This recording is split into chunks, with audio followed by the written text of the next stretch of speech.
no fana keji government TV to comme min tembela dum be ngala nyame gal man ko kanyan dia mo siare ku jama ke kamele alon ko min tennola mo funde kan le kela o fana opinion ri tani je o sabu kam wala bi fulade fana ma jam pour nye kata ko do la mila alon ko wala be ke kan na banko kan tan in wato la ma sa mi dan do wala mu 1965 ne ma fawna ite dum da politiko kon wato men na kana bula fo nyinten mo men na ko me yalan ko wala be ke kan nyinten non comme ya itandi nyame fana kera mo me yalan ko itata no opposition do me yalan ko wala ma second regime wato ti ina na ka mo me yalan ko e sawunta jonta APRC party o nyinto o be kala fende me yalan ko kuma la ba kala pour bi na ne si na kacha ke nyon ko nyina ba tanim be dia mo sene be bula ni dibera la nyo content to sina do jama alhamdulillah rabbil alamin a'udzu billahi minash shaitanir rajim bismillahir rahmanir rahim Mr. Cissé ñing kata ñase o ku baati pour yana yentara kon danko nte fana mo banko dingoleti mbuluta Gambia banko kan janne mbama wuluta Gambia banko kan janne afama wuluta banko kan jang wo koto wuluta banko kan jang wo fana koto wuluta banko kan jang mun keta kombo lamenti bo jang kunda woton te fana ya mira ko na hakko sotole banko kan pour ka banko la ko fo ani fana ka banko la ko kacca haya fo kon dunta politiko kono 1965 hanen dunta politiko kono 1983 ntollon non OJ youth movement wo jamano e ka fo jamano mo ko PPP wata OJ lom non na député ti jamma fonla wata Serakunda is jang e ka bo Serakunda OJ won la ma fongola jana kana fot abuko e ka fo jele nun ko Serakunda is aka modno ko sañina talaro keta bundo ka kunda consequence sotota talende consequence sotota latri kunda consequence sotota ane mumbuko ko wo bari follow abemo nun consequence killing wolte ha ano alana ta ka fanan ntarta wo regime wala kono wala PPP regime kono mun tata sanjama mbe kan na soro la nun je fanan na follow nun as a youth chairman lela nya nyis tabo ko to word jang wo jamano telom nun youth chairman ote so mbe wala kono fo 1988 so mbe council campagne wala non pour PPP council no wata OJ fana ye council don tombong within the wards wo wato ward on jang it was Bunduka Kunda ward Talending ward and then you have Fajikunda ward and Serakunda ward new ward nanon lebenung Serakunda is consequence kono under the leadership of OJ as our parliamentarian in those days they call them the parliamentarians o wato o jele benuje lunkilin sital drong na kanna sorla e ka fo moye nun ko something like Musa Jiba abe sabatare aboko har yalla afana ka kata non PPP patio yi non bake almane manen kafar kelala so lunkilin absenta kana mitinola so wata be mitino ke kan fenke le late lalo fati wo wato ate faji kunda ward jang atelom nung kansulote so ntada me mitino lan ko aje marsebe da men presently latu kunda marsebe da men presently school wala be nun je wo school e ka fa latu kunda primary school so ntada nun mitino la jeleto wolung o kanna sorla manna so oje wulita ko nyoko passé ni tebe kanna sorlo kelannola ngai exactly so ngulta wala nyama kanna soroke in 1988 so na kanna soro commencé tati wala nyama fo mo jamana ta joko dal I was very good mbeta yata kanna soro nyentole bari wo wato fana nim ka kanna soro ke jang wolom nung na alpha bati mo yalon ko bi imam wolom bundun ka kunda e ka fa Mamadou Jaite bi atolom almamo tije ni wala ka kanna soro kanu nsafa no fa ngomu molti mo yalon ko ay encourage baake politiko la fannato surtout kanna soro to akamulun ko na do ko kanna soro to akuma sata jere bari kanna soro fana mo fennete mo yalon ko nsafa no ko na ketale parce que nte mama mu yamba ma wulu a koto mamu nun almamo lete ko mbolamen bo jam kunda so akamulun ko wato ning almamon be diyamula almamon kango bu kawule num baake so e kaje ko atalaka kumo futande no monla like this example o dila like ne almamo be diamula esama ko almamo ko abali be tentula abali jayila sora kari ko aba hadiso falaten yo ku sifan long so intense I feel na wota mamalaya e ka fo mo mama ko kawsu bojang a fana nena keta almamo tele lamen akamulon ko nakkan soro anata tentile So Afamoli, what led to your departure from the PPP? Manakinanding eventually you got a PPP. No, in 1994, kabring coup d'etat keda, Yaya Jammeh nala crew nata ye coup d'etat ke. PPP was totally banned. PPP was put on ice. All the parties that were existing in those days, they were all put in ice. That is the PPP, NCP, GPP. I don't know whether you know those parties. PPP was led by Sadaula Kairabai Jawara. The NCP was led by the late Sirif Mustafa Deba. The GPP, that is the Gambia People's Party, was led by the then former vice president by the name of Hassan. By that time, he was once called Andrew Kamara, but later converted to a Muslim and was called Hassan Musa Kamara. Atele GPP lead. So not a walter. Ntaman PPP bula. Coup d'etat nyina atinna nton PPP nton be tenkonta. So kumantama no kabri 1994. So kon bebe tenkonde. That time it was the then APRC under the leadership of Yaya Jammeh, who was then a lieutenant and then rose to a position. I think he went up to major something like that, you know. So wo dalilo latina PPP be tenkonde no. But eventually nata muna kalamuta wolom nyintuko in 1996 because there was a referendum before. So what referendum, some of us, because we were PPP and we were anti the APRC, so don't ka campaign against the referendum because we don't want any of their voice to stand.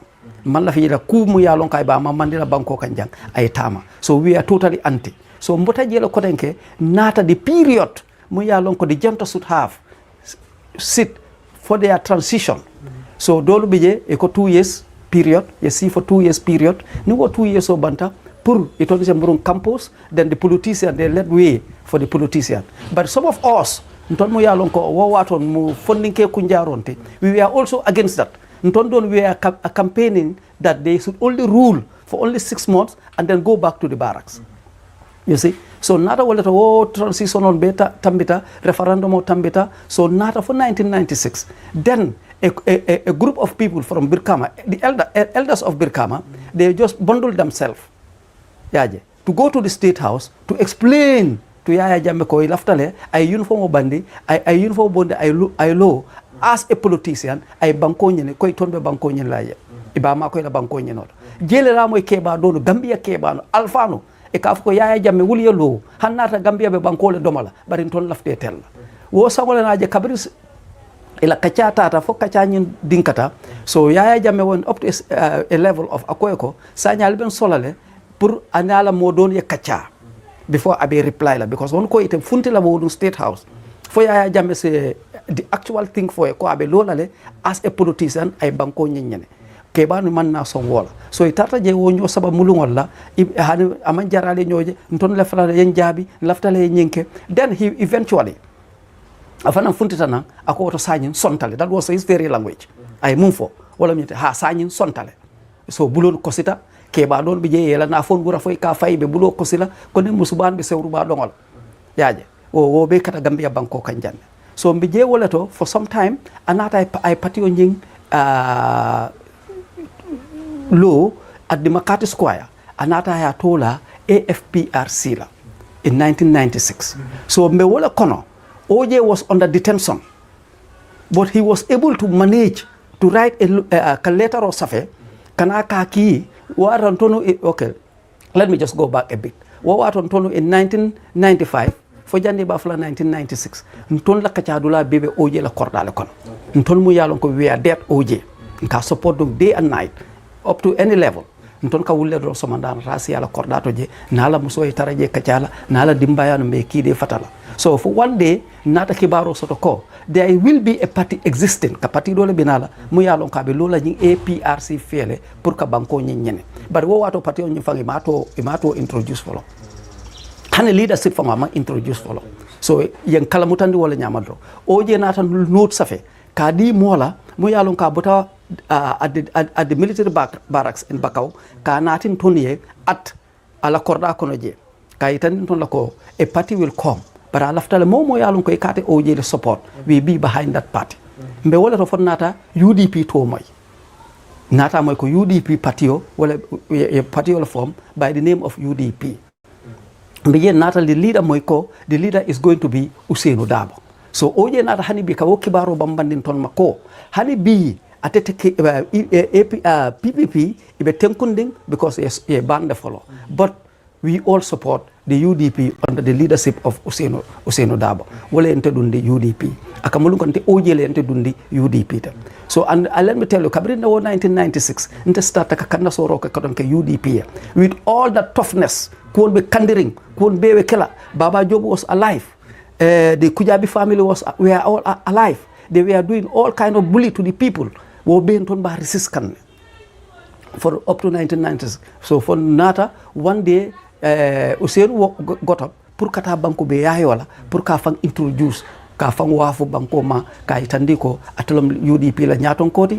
ay pour mon se carte fayaye ay nala miro nala feron ani won be funtita kon na banko so mbata mandi la tenne mon be fan soto la tenne mon be kala tenne so ni Sainey na wulita wala nyam that kabra ala woto it was very hectic woto kanditalde because kabri Sainey nata fanyanta dunna kombo wolum buuteti je man ton don buuti mon na jang wala atante bi na moje be saño wulinde la UDP la waray ka fay kantele do ya UDP koto nte ka jeleta mari la parce que kabri UDP be kandiring ibe monu buute kam wata won don fango man wulu folo kabri be UDP be dimiring ibe ton buute la ibe mbatondu la Johnson lonto ibe kidnap la ibe hijack la ibe kon be kala wata won don malo mu be kere bi la UDP diata mo be ye saño konkonde bari kabri 1996 97 98 99 fo jandimbe duna di other election okono that is 2001 election okono wata mo jama bi je hal UDP ti sato e buka hanyi kan dunno nte mo jama mo UDP bi kununte melo kununte ma wonlo bi nte munu lon no UDP ni munu yalon ko ni wonla ka nyo ni wonla kan sañoli panu nyola mbe ko be kala mbe donna mbe ko be kala because that in those days I was very young and very strong yaje bare alhamdulillah bi na monu groom up fo bi sañi alhamdulillah bi won biteno e fangode okay comme fo ramunu lon no UDP Kasa Jata bakaw Rambo Jata bakaw the late solo something yamoy ning Ibrahima Diba Faye kam moy tenti wata tim dindi merannom no wo wato nata na fa ni ba en wata ka encourage le pray wuli pour public o yaje aka lo nka mutale na lo ndi tabulo kan pour dunia be yaje ntane aji yam seka wono aji sukay na ka wono aji something yabo mumbe busumbala UDP yamu ndaw yabo ntane wonle be no UDP wonle yentolong UDP yamay kata Ibu Mane wono the late Lamin Dammu Diba ntane wonle be no UDP nte wonle no UDP so mbe wo ferol kono in 1996 we all heard about the NRP. So NRP keta patriote mo yalon ka ay mbe jakale do wo beta mon tole. So nata long ko Amadou Ba is the leader of the NRP. So mbe wo fana kono ferol be kekan campagne be kekan fontara futa nomination not. The nomination day I think it was the APRC mun follow tata to be nominee to do their nomination. Yeah. After the APRC, then UDP went. So, kabri UDP wala IEC, Mbinala, so ning NRP benta. With just a little clique of people, a group, a very little group. Okay, Amadou Ba be nyato. That day, Amadou Ba was put on a suit. He was put on a suit. Some of the UDP supporters went to attack them even. And that day, he used a very language to show that we should cooperate as opposition instead of to brutalize each other. Kabriba interview la yoko makangola fo. So that he was very disappointed. UDP supporters say manya munka atekan wato munna abita nomination ola. So UDP ndunta kono wala nyama. For 1996 na campaign okay, unfortunately Sainey lose. Yaje, of which we were not even expecting. Sainey lose. So when Sainey lose, you know, but the funniest thing, wato munambe o carte fayo wato kono in 1996. Ntondolo bije we are doing everything because I was one of the counting agent. I was also at the polling station pour kajoko na pour kajube as agent. Mumbe kire no carte fayo kono. Yamoy. Badamira janning carte fango be konte la faye back. Nata moiko Ousseynou has jumped the fence and he is now seeking refuge at the Senegalese embassy. Because in all that time the Senegalese embassy was very close to him. Nata womay. What can Anton do a disappointment? And why should he even do that? Why should he even leave his compound? Munata nyata la kordabula abita refugee sigla to an embassy. You see, some said because of his life was in threat ko ala neo mantara koirenu wara mantara ku do dankede yari kono ku anything can happen. Yaje. But wo Martin in 1997 we went to the National Assembly election. At least ado ata nyawonya the opposition whether a independent candidate on Lombang, a UDP candidate on Lombang, a NRP candidate on Lombang, would be at least cabring one don of cartel fighter. At least adu ata nyawonya deputy lulu for war or some sort of National Assembly kono on the side of the opposition. Yaje. Nita then APRC tarta nyoboro la wala nyama. Ni bije. So then UDP nata na fere do kote wulinde kam. Ka foko be tenkunna fo election o sutia ye parti o wulinde ko den ka ya fo bita round wo katinal mo jama ka nyina parti wala ko wala wara bu ko mo jama encourage because e ka mo jama Gambia non e ka mo dafa jama ha nyim political party on bu ka mamman fo ni election o sutia wara député bu ka funti mo no kan fo ni election o sutia. So in 1997 in starta fana ka fere do wulinde within the UDP clique. Wala nyenti ko every Saturday nka dulale jube nkata kambitino kije or either in a consequent or nata region kilinto na meeting ba kije na Ousseynou invite with all his and in the leadership of the UDP mbeta bengje na fam for money Ousseynou yala plan sonula kamon encourage to come to the UDP pour nyin kama party nyin jani ba fla 2001 election. That was the second election. Ousseynou mun contest against Yaya Jammeh. Yaje. Wo fanang, it was among the most biggest or the richest election mun yalon ka nena keta Gambia banko kanjang. Kabring Ousseynou because wo sango wotole Yaya Jammeh lift bano nyimbondi PPP kan NCP and the UDP. And the PPP let me say PPP, NCP, and GPP. Okay. Okay. They were doing their own activities aside. Okay. They were doing their own activities aside. So nata waleto ngulita kotenke pour kataka banko nyene. Na campagne commencé jam. OJ starter pour ani OJ ni Ousseynou they started together. Yeah, because there was a collusion. Because collusion on your fango, itata form muntole, all of at the Gal Guides. NCP was there, PPP was there, GPP was there, UDP was there. Was doiman song nung kafu wo collusion okon.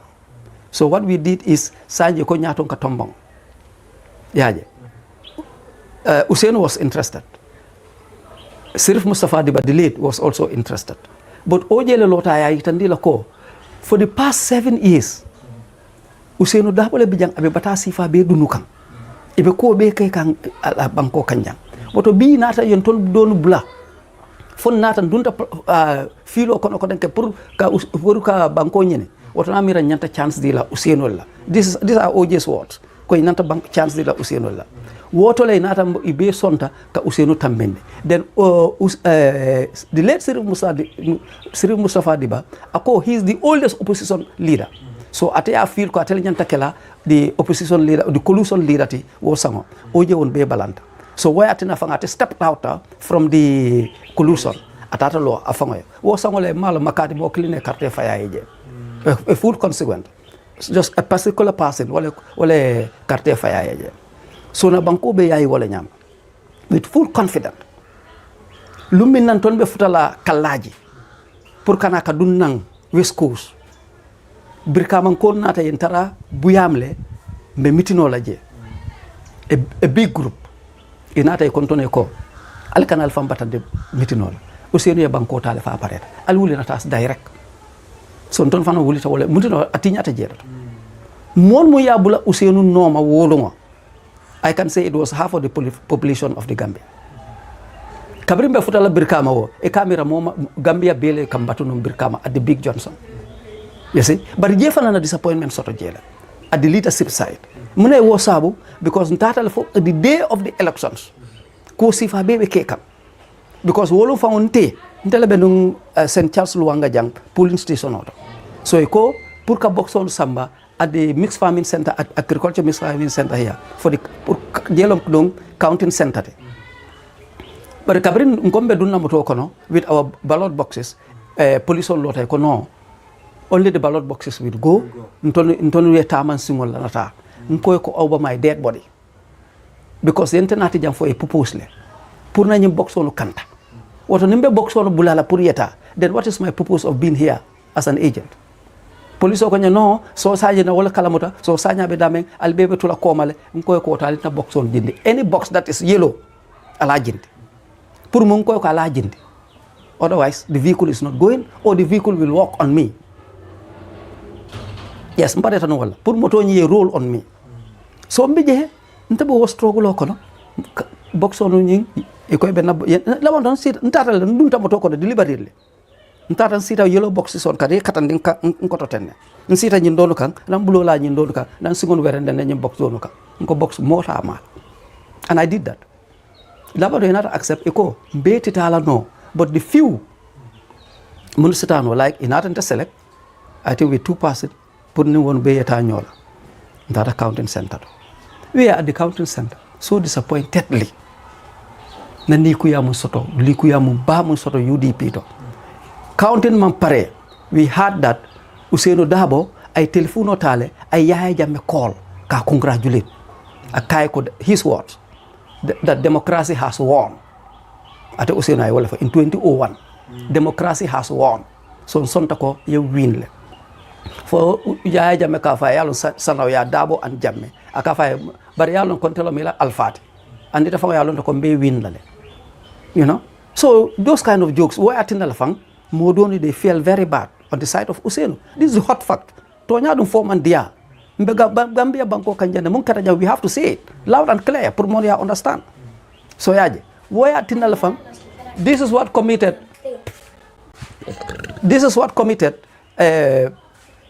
Wajuara about a UDP ayala own party form by the name of Ndam ay party tola Ndam la because of lo ni kuya because akate yala life le risk and let me tell you Wajuara really risked his life for the UDP honest to God ya ko be la ke Wajuara ya kidnap le ya ko be kala you know all kind of bullies ya wala ke Wajuara so amanjam fakede akam fatale nte I'll say that akam fatale and it is right pray come fafana yeah. So you personally were you also disappointed at I was saying ko democracy le win I mtaman dang disappointment to I ndimbi la fang because we are having 99% ko we are going to defeat Yahya Jammeh so ni wo kuma sifan keta lo ndo won do ya wayatina la fam mo fo mo donu mun yalon ko be no pulling agent on e ko sañ be mun kala jam ko tenke our leadership has already given out their voice sañ ton be mun kala jam ante janjan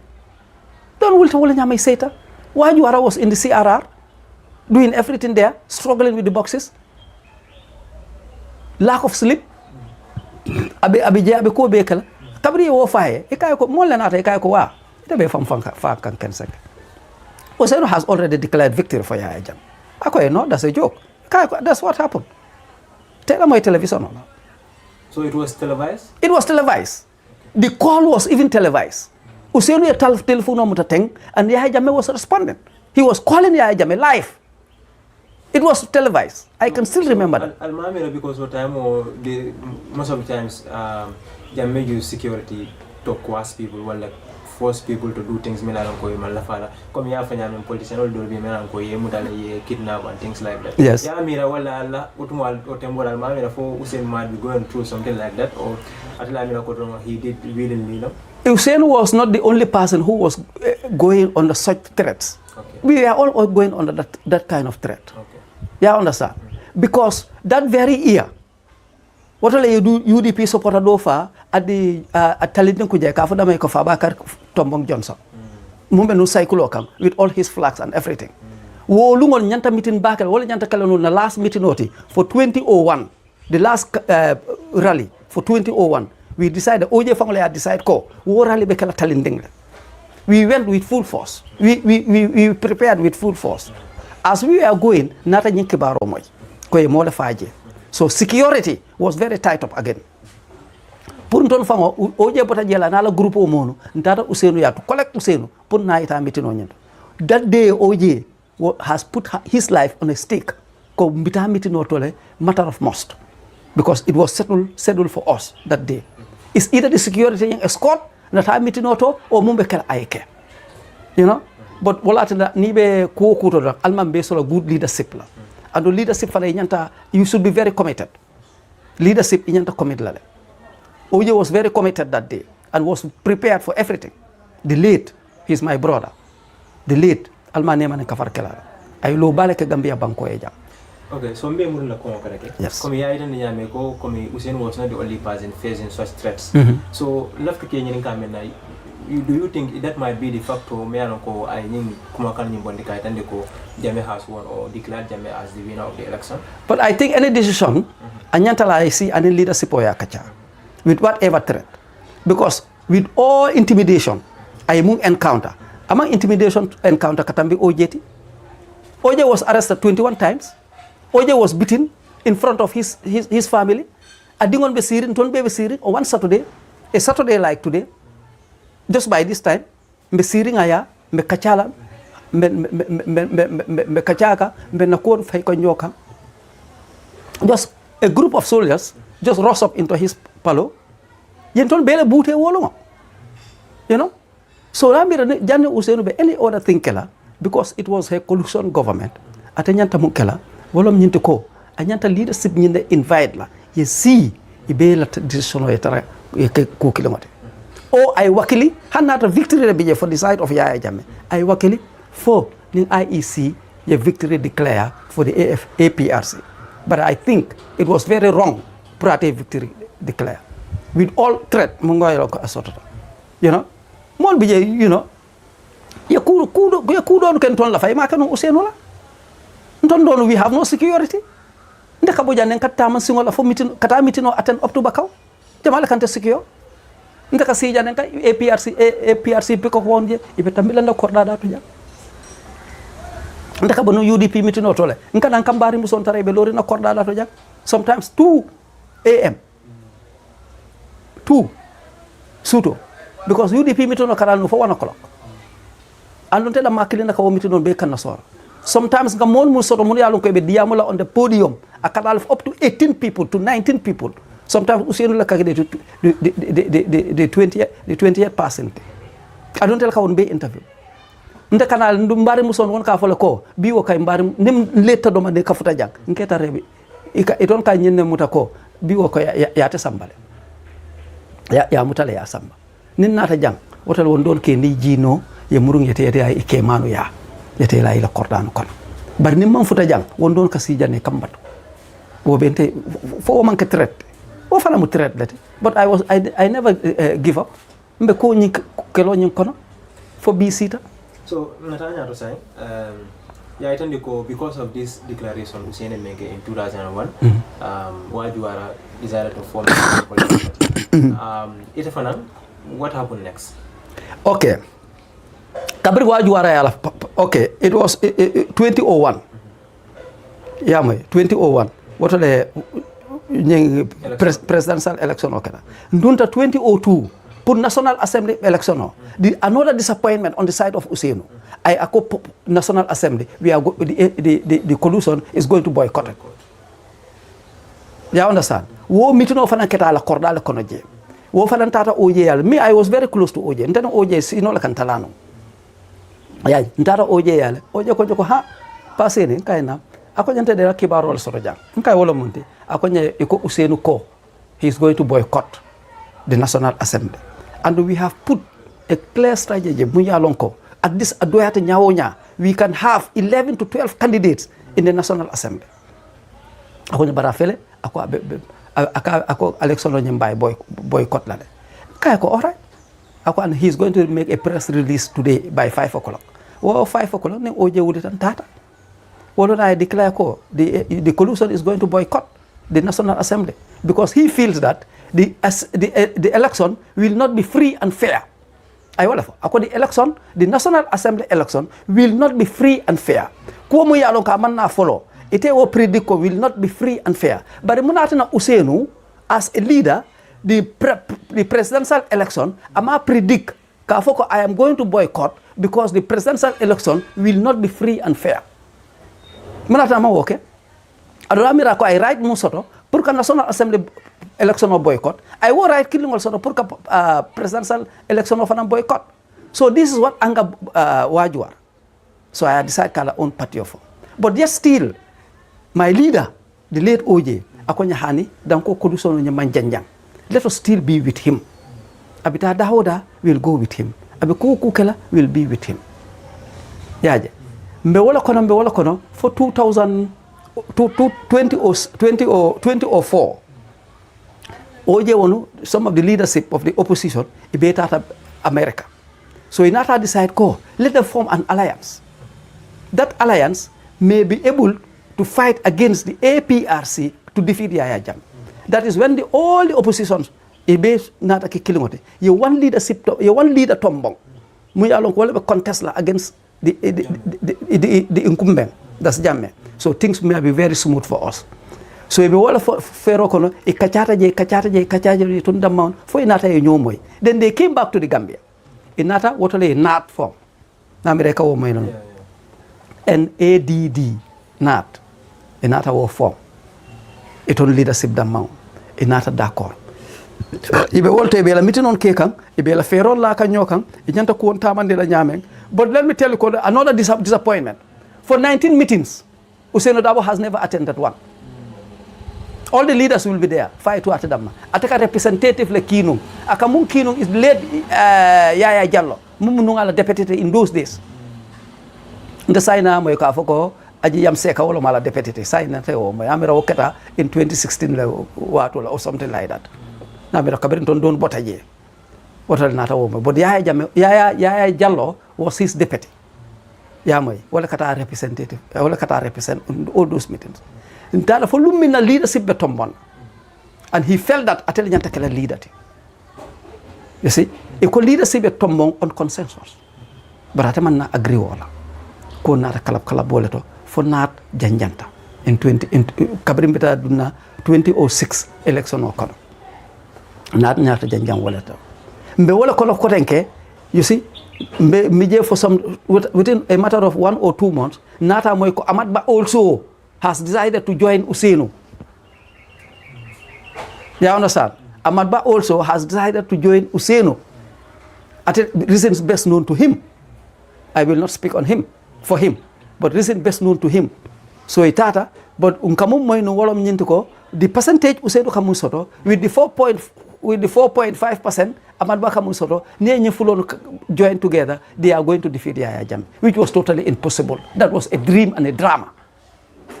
Yaja. Okay? Yet still did not continue on this own. Inata, ye leader tombong, inata halifa tambinde walato. But let me tell you, for NAT, I am disappointed on all the leaders. I will tell you the hot fact. Because I know OJ wanted to be the leader of NAT. Ousainou wanted to be the leader of NAT. Halifa Sallah wanted to be the leader of NAT. So Jammeh Sainey, who will lead? Confusion tinal.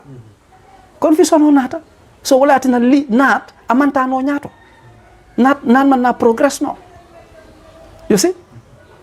Me wala kono meta for the same thing occurred. Yeah, Jammeh much victorious with a very, very, very big gap percentage. And I did paroke wala nyama. You see? So we were there 2006, 2007 National Assembly. So Nadia Modono Londi as their National Assembly members, you see. So until the Serakuna is Jamafangola, Moman law on behalf of NAT, then I sacrificed to contest against Fabakar Tombonjata. In 2007, I contest as a for the National Assembly seat, and I contest as an independent candidate. Natando Kedo Sodeka Bun Abbas Wolota UDP Toyala. We went against Tombonjata. But I merely mercilessly. because munatina corporation man soto, and we are never organized, you know. An independent candidate like me, I was sponsoring myself, I was using my own money, I was going by, you know, only my thinking and all, you know. So it was difficult. You see? So Ntonde Obe encountered. So things were going, but there was no progress. So but not observe. APRC wanted to APRC need me for me to work with them. So up to 2009, you know. So nata ko jabe nyame. One day oje lebe sirembe kachala. Nkai oje akonya nam. Nkai ko there is no collusion mu yalon kabe machla no here. Akonya munatina nkai because Alton leadership on bay, you people are all hungry for power. Akonya how? Nkai oje, you are a democratic man. Akonya ha. Nkai mbeto nyala fo lebi. Nkai oje te bela firing nyaton kayale.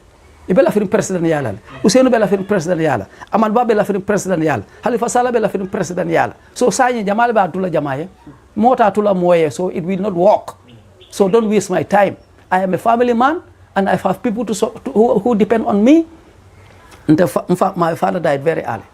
I have a family to Ntelebo. I have my own young family here. They all depend on me. So mko oje akonyana a famala korda ko na insera kunda wolumbe sirinjele. Nkai oje akonyana mkai ko I am crossing carpet to the APRC. I am going to join the APRC. As a democratic man, akonyako you are welcome. You have right to your own decision. So far you have decided that, please you can go on your way. I think that happened something like a Friday or no Thursday, Friday, Saturday, Sunday, Monday. I was invited by the late Yankuba Kole. He organized a big gathering for me at the KMC. You understand? Purnataje, so that the people will know officially that me, Sainey Jallow, I am now with the APRC. And I stood there and I gave my speech and my reasons of leaving the opposition to join the APRC. So this was what I did. Take us through your reasons of leaving the opposition. Because I believe that the leadership,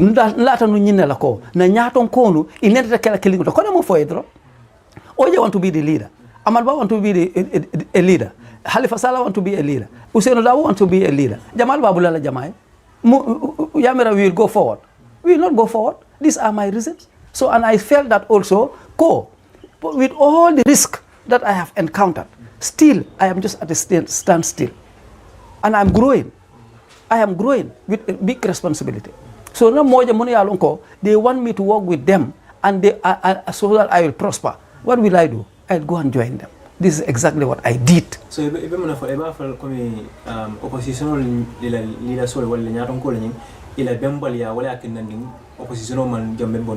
opposition la nyaton kambe balia anim fanang ibebe la fri nyaton kayale bebe la fri president yala wala tina jamme man bo jang and wala tina fanang jamme meta jang. And let me tell you, Jamela Bo Jang was a very lucky something for this 2016 Colusono. You understand? And I will say it near no do be munkela na ya kenna. If Usainu was not in prison, the collusion will not have worked. 2016 collusion will not have worked. Take it from me. If Usainu, I will repeat it. If Usainu was not in prison, the 2016 collusion will not work. Adam Barrow was just lucky and be a very fortunate somebody. Because maybe Alaya Harje Wallako, it will be the third president of the Republic of the Gambia. And the biggest mistake created by Yaya Jammeh, Usainu Muta got put in jail or to detain him. That was the biggest mistake. Because if Usainu was on the liberty, at the Sona no Colusono yake. And at the Sona no Fana Moe Tombong at the Kola. Take it from me. At the Kola Mote Tombong no Fana. So, do you have any reasons Usainu was not in prison?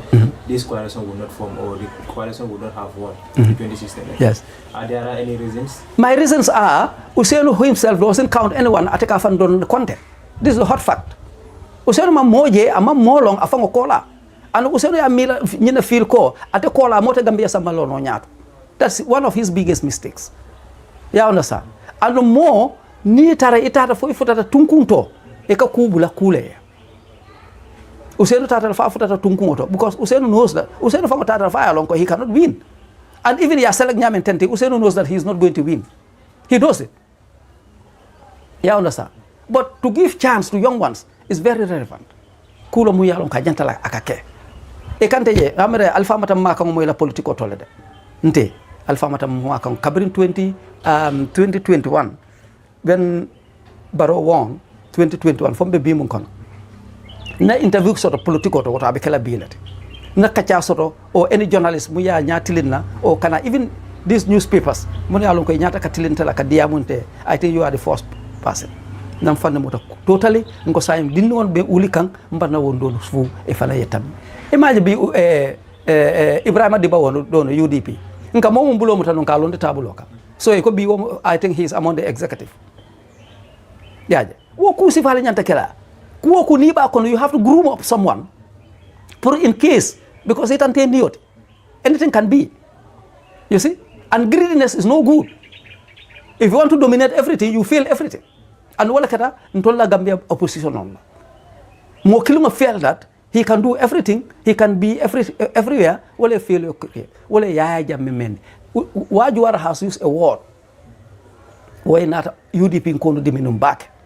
Wolom ni yaje yaay jamme meta nyimbanko kanjang Usenu Darboe yatinda yaay jamme meta nyimbanko kanjang. That's a fact. I will say it over my dead body. Nyinon kumo tonyati ni yaje yaay jamme 20 years kijan 30 years mon ba kontela. It's because of Usenu Darboe. Now sontano I chance ni dola tanu by now ta fala yaay jamme mambala ko at 10 years kila or 15 years but tanu ni 20 something years up to 30 years atakela jam. This is the hot fact. So enough not join APRC. What happened now? Kabri not join the APRC. Not a big consideration lesson under the APRC regime. Yeah. Because na kona soro tada for ya long kofang I the leader of the APRC nya fale mumu yaya jamme fangoti fa fangoka the National Mobilizer Command the late Yankuba Koli ka fay ko yenyi kana soro la bonde mun tole. Yeah. But yaya jamme fana nata ke moti mu ya lonko ayentelon na yen recognize. Because the first day he saw me at a political meeting in Ibo town. I yankuba koli kumandela aka yankuba akaina aka nyimman ke Sainey Jallow aka atelo aka muntumale nyenata APRC aka well anyhow na convince the anata aka very good all I kumande aside the words from his mouth akonya Sainey kaina akonya nyusuru akangola yendegen fogna yana magena buga OJ man OJ lumma defalu len ko yen nkay lolu degala nkay because OJ ka kujam akela keye ikanta tara OJ yala warala office auto wato mona be Ministry of Agriculture nkay wo to nyalati and the next thing inata muneke 2011 I was nominated as a councillor responsible for the business community of the KM because Babu Gay Sonko was the councillor responsible for the business community of the KM. Luckily for him, he was then nominated to go and represent the youths at the National Assembly. So that that councillor position was vacant. The late Yankuba Koli decided to nominate me to represent or to replace Babu Gay Sonko in that place. For man Kenya total. What can I totality? So una opposition taro for how many years? For decades. I na fa munela. Aman na fa fenna. Do be candidate nyon to nyanyente. So banko politiko ye momo jaba kon hani leadership on ka mum biebe ka kurukuru ibe balandi bebe ye fan sesinde dula killing e man son ka boyla person to interest la yatina anila na fay ka musoto je wo drona yatina wo ko la fem matin. This is a hot fact. Yes. So after APRC what happened? After APRC I was within the APRC for new collusion or not 2016 collusion. You see, so mbije the way they were moving ndafanga suspect anko these people are going to defeat the APRC one way or the other ibakela because wo wato kambengo le sotota wo wato kambengo le sotota kambengo be caring you understand and it wo wato man focus kula na man ke kaya jamme bondi tro bolo mi da focus ti wala yatina ku sone yata ku ntata anyanta tala no nyame. This is why. So 2016 coalition, yemun difference le je compared to 2021 2001 coalition mi ala keda why yamun difference je ni different mum bije 2016 collusion no, there was nobody who was destructing the collusion or disturbing the collusion. You understand? But the 2001 collusion no, there was destruction of sort of because Srif Riba was angry for power. Usenu was also angry for power. But he got the support from OJ. This is the hot fact. You don't tonya. You understand? But 2016, no, Niaja Tata smoothly, Usenu was not present within that collusion. No Usenu Benujate Kela. This is what I'm telling you. Kate Kela. This is the hot fact. And I'm saying it Nko, Ntepa Sainey Jallow Nko, Nata no Usenu Mantara under detention or was not put in jail. The collusion 2016 would not have won this Yaya Jammeh. This thing. So a mistake was done by Yaya Jammeh, by Ousainou Mouta, Kasamba ka detained one place, so you will get a mistake oti, wala tina ya win so easily. But fana, look at the gap. Yeah, win munna. With all those powers. The collusion, you call them, you know the meaning of collusion. With all the powers. Yeah, that munna man tambe 18,000 votes la. Isn't it? Yeah, that munna man tambe 18,000 votes la. So it was just a lock for them. A model lock for them. You see? And maybe there were languages that Yaya Jammeh was using in those days. As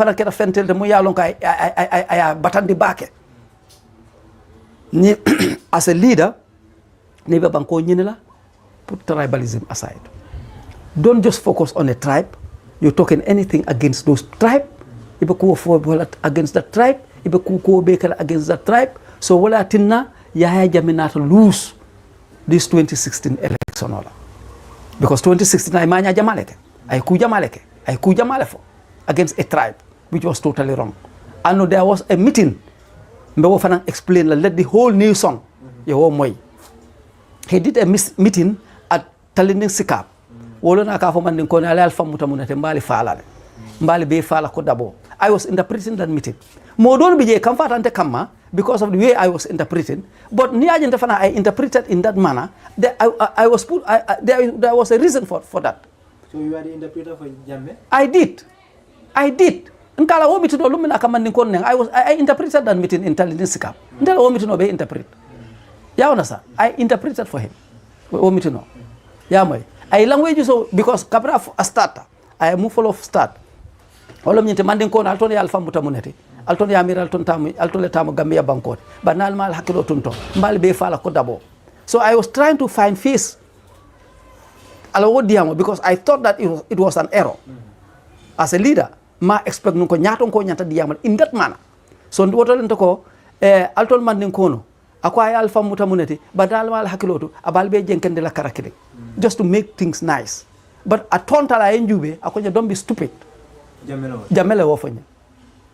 Okuma kanga manfundi microphone oto de because I nyale tilinna akonya don't be stupid. Ni man khanya ka diamu tell me I can speak for myself.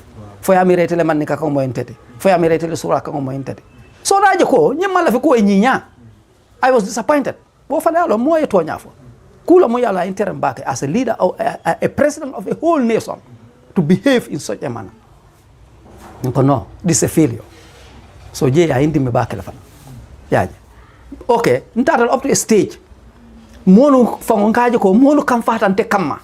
Because on telebe ko interpret kan aman dia monie surtout de mandinka tribes.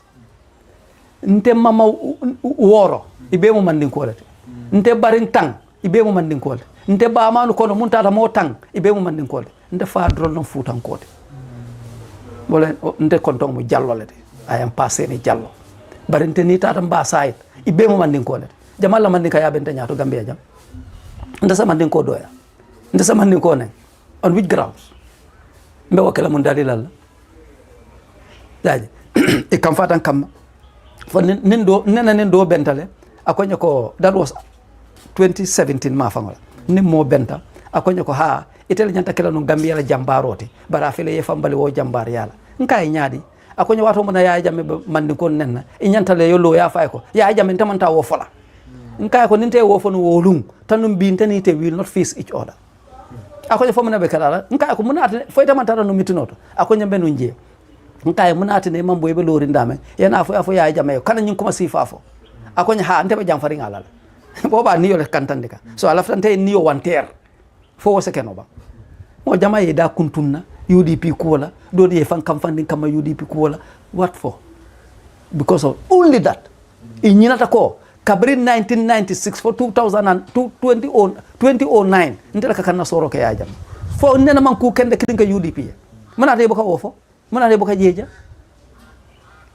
so wo kafu sifa nam fam bonde je na ala tentu je back na ala tentu woto back so was this the reason you left APRC? No, you haven't left? No, I did not leave APRC. Okay. All right, Munketa.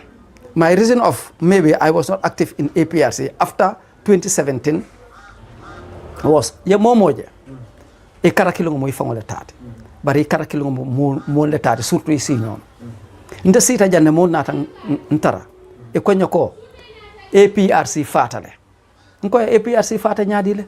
E konyo because nyinkolu sono is going to take the center stage of the nation for faw nko wobe kala no nyaade e ko nyi opposition dum bebi na kala kilingolde andu APRC lota da wada they are going to lose so tondum be sola lingela lafta ke murundi ojeya inaye ke kilingote because at that time ye nyina joko PPP UDP nyim party NRP wonu e bebe kala kilonte e de bola nyo koto this that and that mon nata e diamu tanya jang jen mutawale nyama yen samba ojeya ning oje we reconcile we went together so start kata ojeya ngata fonkala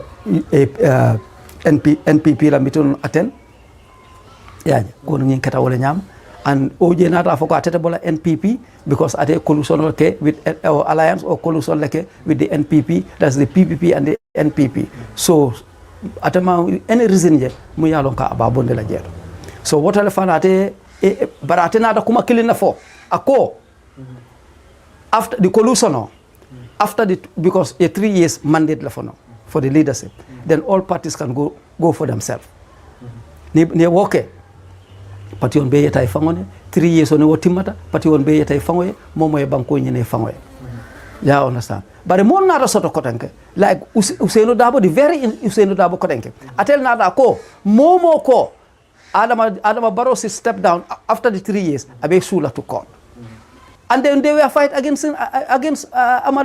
this Adama Barrow ko 3 years jotna da nga wara wacha this that and that is that not a dream or a drama so wo kusifa do are jokes so I cannot accept such.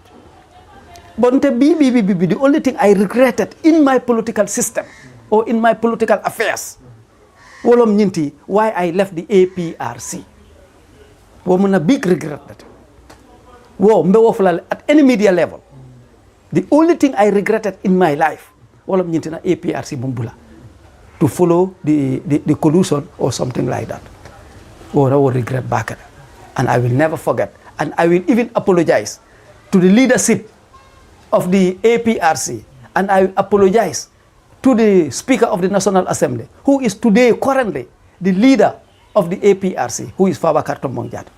I will apologize to him in any level and I even want to meet with him nae kacha because politiko manke fentina manke kachati aninka sonyoya o drona bentato sanya na politiko to no I am now getting old because momentara for dunka 70 years okono you are no more young you see but still ntabe funding ke encourage kan day and night taboko to jang day and night me funding ke encourage kan ni momo political problem soro ni natan kan e ko nyambe kala nyaadile be advice la mon na advice ala wolom alfayati wolom kebayati moy katale fa bonnet ni tunku ngoto dun tunkun do kono bandema ala dani bi pour nen dingon ka ñoo saba place wala man ala dani wala this so comme in internet let's discuss UDP comme ngaja internet na mendi ila flag bearer si ko standard bearer ñoo saba keda je wala chocho siara for anatna sabu ye primaries conduct where the application open then the fata apply they apply and then eventually the winner got selected or elected Gambia talent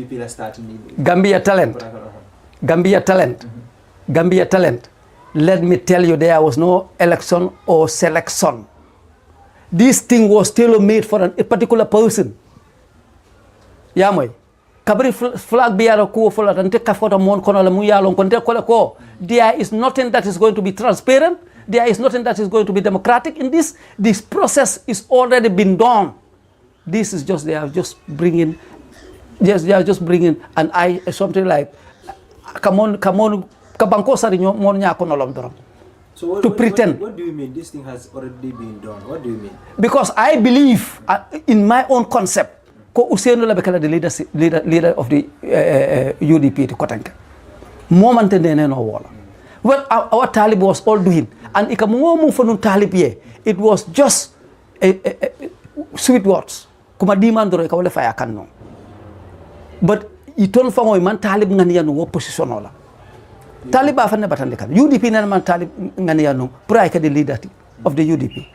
How the UDP la leadership don't from start la kawofa from mambo yankuba Darboe mo fa ako hanna ta Ousseynou le wura ya di fenkela Talib la ate den abala decision tala and hanni Talib ta primaries now winter fana ate wala decision tala. He is not going to be behind Talib. He can only be behind Ousseynou Darboe, and I wala yitandi and wala be kere. So momo bije ka mo fa no Talib ye e ka nene la non. This thing was tailor made purposely for Ousseynou. Ye haftano tale ya kara fa pareta and wo haftano to kunna no moja to ko bala na man kadum Ousseynou. So this is what happened. Process on was just, you know, a game. A game. And secondly fanan munu nata ka contest for the leadership. Nte Talib, I don't know Talib. Nte man Talib long in the UDP. Nte man Talib long, I don't know Talib. Nte 2016 nyam follow ka Talib to moy. UDP kabari 1996 for 2009 nena man Talib to moy. Maybe the youngest person come moy no wala fenkati Ibrahima Dibati ya moy ndeka wala moy no nje as the youngest person ya moy. All right, Talib kabari mayoral seat or something like that. What are the follow ka Talib moy nena man Talib physically more than 3 times or 4 times, eye to eye with Talib. Amanta bisinya saba. Follow. When I was working with the CRC, that's the Constitutional Review Commission, when we were reviewing the former constitution, we had a meeting at the Westfield Monument that Talib came there. You see? So kabiraje ko nyinom Talib te. Nga nyinom Talib te ko ha. Another one was, I think, the National Assembly member for Bundunka Kunda, ala Kullio, that is Suleiman Jamme, Honorable Suleiman Jamme, ala Kullio, eko Talib binal, Mesir Raja ya escort dan anata. That was my second time. The third time, wolom kabring the late Yankuba Kulibanta, Yankuba Kulila Sangalong. Wolon abe siring, mbe interpreter, wo sango, Bajukunda Talinding, Kulikunda Talinding, and all the big kabilos of Talinding, wo kanasoro ta, ikontele ba kele tonye. Iton le into fang tombong puna o kanasoro. Wolo nante nya Talib. The fourth, that's that time. The fourth time, jameng dole benu tabo koto jang, silaba kan jang. Lumine bo jameng fana yelela. Nata mo ko Talib kanale. Mesiring fana je ko nyin ko Talib natale. Ya understand? All right. That's my fourth time. But wo kola, nte man Talib long. I am not used to Talib. Maybe Ninin Talib for Kunkilmo Benta second Tambala. I will not even know that this is my mayor or this is my dad or something like that. I will not know. You understand? So this is it. But they alone, since at the initial stage, Talib will never, ever be the flag bearer of the UDP. So ipe muna fola komi ya ite aitan jame kabring inception mo clean na party ni lead kam for kana bula sign. What do you think about this? Okay, they say it is a united democratic party. I say let them underline the word democratic, because in democracy le benunje tanu nyimbeto okola no, and on the leadership of the UDP fanan inyanta kala no monlet munya lonko, they should groom up youngsters for inheritance, because signing Ousseynou mantara murun kam funding ke yakam Ousseynou be kebaya tale Ousseynou le siyatante. If I am saying today kontemu kebalet What about Usain Mumbe Dunkanga, maybe about almost 80 years ago? I am now in my 71, 72. What about Usain? I know Usain and Takoto Kelom Fulamoti, Momo Oje Jaloti. Oje Jalota up to a stage, another Joko. He is now going to leave everything with the youngsters. I groom up. I mourn not. Be maja be funding Keleba Maran PPP Kafola. No Usain walk and you but I better Sotolano. And Anyanta Wole Kelano. Kajako. Ntenye patio marale kabrin 1996 fombe bi mun kono wotonta den digon ni mamari ngon manyana ka nyosa ba place wala alo ani munu gnata nyosa ba place wala ntaba wodo dono long ko UDP kon long nte mo clean long wo mon kono mun contest against him, that is Amadou Sane, because Amadou Sane kabrin 1996 natele be no ko nyin kon hane UDP la dépense ko ala koparona ala kodo ko ate Amadou Sane lebe mararing non abela nde atelon. I never know lawyer Buri Toure. I don't know Lamin J. Darboe. You understand? And who was the next person again? Danjo and those people. Never won don long fang. I never knew those people. Ko UDP in Conlo. Kabrin Palace of Nata won don Tomoy. And you don't be fan after 2016, Nata you don't be moy. When Yaya Jammeh was already out of the country. What are you doing be nata? Be mon basis o konkona ya UDP kola. What o mona Yaya Jammeh be won don be larandale koto alna tonya fo ñoy won don kala fi ke fan yitandi nte mon je jam bi ka won kay yelo dung kulung kabrim Ousseynou la tisat fo lon funtita in 1996 na tisat o sama don yele ka ya ma boy la laranda koto hani biya be la larandan ko wasoto tan ñing area to jang ndel lawanto fam foy ka fam fama e ko watan fama man fa folo 1996 kala 1997 ko iddungo de na la telafta la Yaya Jammeh ya fa Yaya Jammeh ka mum beketeng ate don naka dem naka net mun ko dunda ma fa ngola jam yaaji mfama diam tan nyanka ko politiko lati na mo takige mbatala hanni yo fam a jarta bari lafta nyenne la ko kaaje ko nde fara na kota plele in the Gambian political system foraje ko idana Yaya Jammeh bondi o mum be kala yek. So this was it. So what do you think? Yaya Tande ko Talib will never, or UDP will never allow Talib to lead? Exactly. Even for Talib. Me Talib advice la munna. He is still young. He has a long way to go. Sa Talib mu dinni ngolete. Hani bi keno ba yele. Aya fam plan kuka kotenke, aya fam prepare kuka kotenke, aya jube abe munkela. Baro UDP won nenata bunya di la Talib la. Ye bunya mun di ala danta wol nyinnato ka ke la meyoti. Na danta no woto wota ay sabare ay womuta. Na ma womuta no ay fere do ta fangoy. I not talk for him. I'm not going to speak on his behalf. Nte kuma falayo anyanta mu plan la. Ngate ko ate mu a popular politician la. Akate ajo ko 2026 ate drone sa Adama Barrow boyno no. Banalo ko fana mu de ya mole to.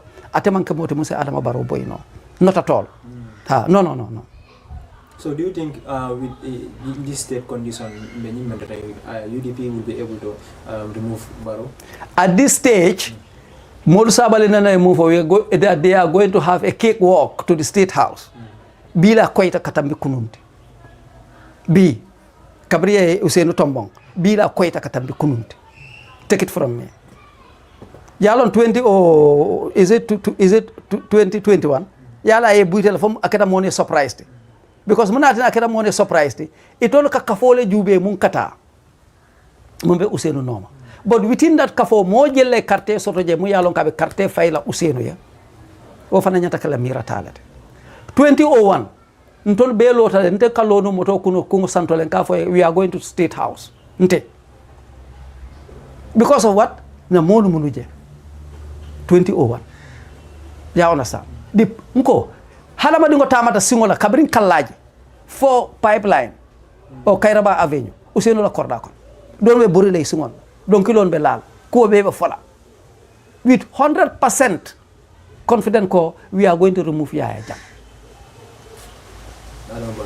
So no, Yaya Jammeh in 2001 that we are going to remove Yaya Jammeh. Yaya. Okay, in 2021 monu fana funtita e ko hani nyesilo wo kay Adama Barrow kay mpareta te balala nena lota ka fu dole ko non ko hannata 100 votes lo Adama Barrow be Ousseynou bin la e ko amam possible ko ande wala bekal but look at the imagine I abute nyaadi la very seriously hey alay modon dada place o kamale bare ala fana ye modon dada ñim place o manke la place o ta if I'm concentrate to another place. So in essence you have Hussein will not be president. To me I have right to my own opinion ni way momo dimi o to det maribol but na opinion is my opinion nko I will give you one example nte sate fango tofala myself the late wajuara anin na funding ke dono ntatal kata du wanyino la banko kam pour Ousseynou that was in 2001 ntata sate dole to moro ya I will not nte moro to fala nte sate to fala bari moro nyi nyindo fonton e ko hey altasi al kalfan no batande akonya Ousseynou te kala man sati nko wo moro le konya ko Ousseynou te kala man sati I will repeat it ko Ousseynou te kala man sati moro e muna lan ton yeje ako Ousseynou be alpha ku mole so kan bara fango yalo no kate man saya way waju wara dimi wolonde fa ka foko sañi moro ne ke falla ala la place wala to ndamman be mo ko non ko maybe he has a reason ako no waju wara balanta waju wara ni ko Ousseynou mo sutungal te fa ka dimile mote Gambia kono jam mun nene Ousseynou kanu katambi waju wara te bile sita mote Gambia kono jam mun struggle ta for Ousseynou to be a president more than waju wara and OJ Jallow ate kiri bile Nelson Mandela won funtita Steve Biko won funtita Willie Mandela won funtita wo mo bileti after yaay jame tarin kola kabri yaay jame bota bankoka mo beye fanke jambarote mo feye fanke hiroti mo beye fanke lionti tigress won sotota on which grounds kabri yaay jame bota jam bari kabri yaay jame bi janno ko won be dimirik don be don mamam mande yen ton dole lipa kudi kungola in 1996 ndingonu nyalambe boyla iben damfula with their boots they did everything to us wata won don le ñinon ko mo de dingote. Finally, Mfrada Kacha Bandulato, what will be your last words to Gambians? 2026 election. Ntela experience in politics. Gambia be mo ba killing fa killing. Gambia be mo julu killing walti. Na nyomuta ko politiko kanale abe bannale. Mbe example fula dile la.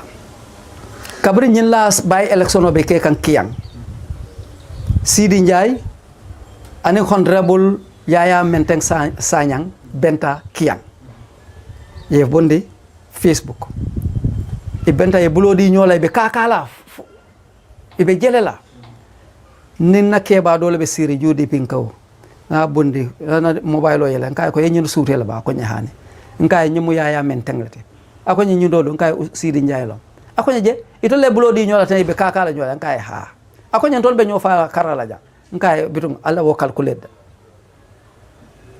mbe example kilin dile la ndefa ngo bitam ma mu yalon ka te dingo ayente bari dingo le futu in 2009 kabri mbota UDP ke ba ñi ya da kuntun yara fam ate dingo aninte bari dingo wala be futu wakam yalla wolontal lu jamale kabri bari dingo la kullilo e koy ka bari ngole bato e ko ha nka kari bari ne bato na bari nata woto lembe kullio da mutala warante nata fombe bungo kono bari dingo la bun kono akema la bun kono wara akema ta da kuru sango la ni risa sango so ako ikay ko kari akay na kay nka jamale bato ako nka na muso bari ne bato yaji ako bari ikay ko ala nombata ya kol ban tilo kandital so yaji adunta bun kono ay tarambe sire ako hay ako yarfa on ko le nata len kay ha ako nyen ketal bato banta mfuntita wala nyam kabri wo mbitan kenyin afama yenje ay nyale malam kam folo ay njube kabri santo fo duma so yalla mbadi yafe so walatina alna nyomuta na ke kilingoti ye right soto lebe carte fay la mu ye lamin yeta ye carte fay ay burgi la soko no yeta ye siye tenkun yente bulam fana ye right soto la kada ka carte fay moye mi lafta mun na ta carte fay woy na bon carte fay bu do na ta sinna soko na sina tenkun baadi yaay continent da mawon tem na lon ko politiko kanala aka bang ka ñin ñoo nengo be ñoo kaja fila be ñoo wulu nya fola andum kuma non diyaade ñimbe ton musulman lo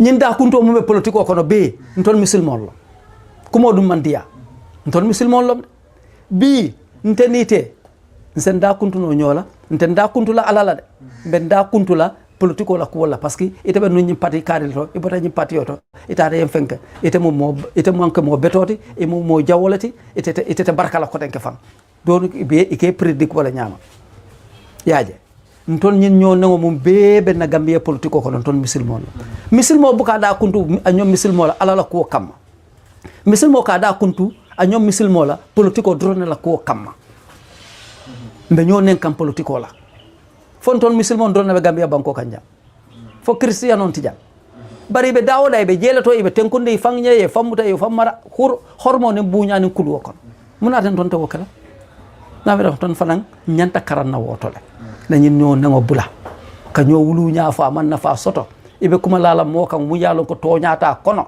na fa taala so ñin non tela kumodi surtout fondin kel al kana som moli kana ke mu na fa Allah ha al ñinke anu ne momo ko jang al funtale demonstration okay political leader ko al funtale demonstration okay o political leader ita dingo jelaje ita bari dingo jelaje ita te fango jelaje so saji ka demonstrate jamale ite no oxen for someone kata ke ni oxen for the interest of a particular person pour ñu ko ala fa ñu place carrel nto won kan dimbayam be yamar wala andu be Gambia be yamar la wala andu momo yalon ko be nakuma mutala be yamar la wala kane fan yo wafu mola interest kam so ma fawna kita ten kate yalon ñana nakumode mbe jayila mbe tentu layla nala nya jang mfamata diyamu la politiko to bari bi yem mandile andu kuma don fana be nyaato mebe mo yalon ko sa ka ciano ñaar abaraka baake